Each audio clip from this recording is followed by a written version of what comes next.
हमारे जीवन में समय सबसे मूल्यवान संपत्ति है। यदि हम इसे सही तरीके से उपयोग नहीं करते तो यह धीरे धीरे हमारे हाथ से फिसल जाता है और हमें पछतावे के अलावा कुछ नहीं मिलता। कई बार लोग सोचते हैं कि थोड़ी देर खाली बैठने से कोई फर्क नहीं पड़ेगा, लेकिन यही आलस्य धीरे धीरे हमारी आदत बन जाता है और हमारे विकास में सबसे बड़ी रुकावट खड़ी कर देता है।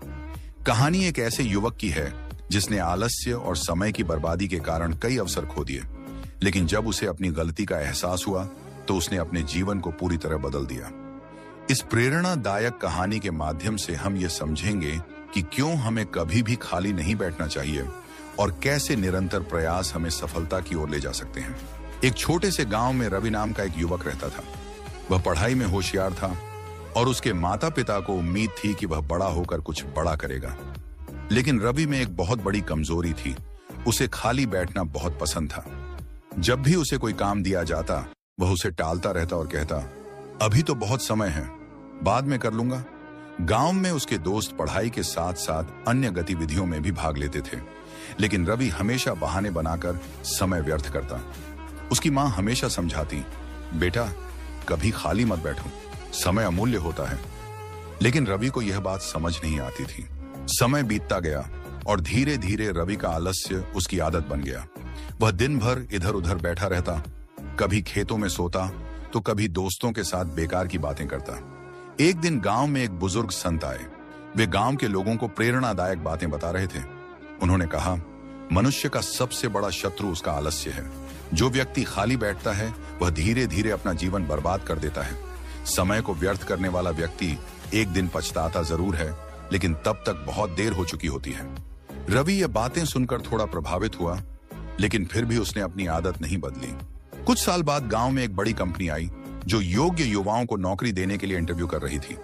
रवि के दोस्त मोहन और अजय ने इस अवसर का पूरा लाभ उठाया और नौकरी पाली। रवि भी इंटरव्यू देने गया, लेकिन जब उससे पूछा गया कि उसने अब तक क्या किया है तो उसके पास कोई ठोस जवाब नहीं था। उसने न कोई कौशल सीखा था, न कोई अनुभव प्राप्त किया था। नतीजा यह हुआ कि उसे नौकरी नहीं मिली। जब रवि अपने दोस्तों को सफल होते देख रहा था तब उसे अपनी गलती का एहसास हुआ। उसने पहली बार महसूस किया कि उसका खाली बैठना ही उसकी सबसे बड़ी कमजोरी है। अब रवि ने ठान लिया कि वह कभी खाली नहीं बैठेगा। उसने छोटे छोटे कामों से शुरुआत की। वह सुबह जल्दी उठकर पढ़ाई करने लगा, गांव के बड़े बुजुर्गों से सीखने लगा और अपने समय का सही उपयोग करने लगा। कुछ ही महीनों में उसकी सोच और आदतें बदल गईं। वह खुद को पहले से ज्यादा ऊर्जावान महसूस करने लगा।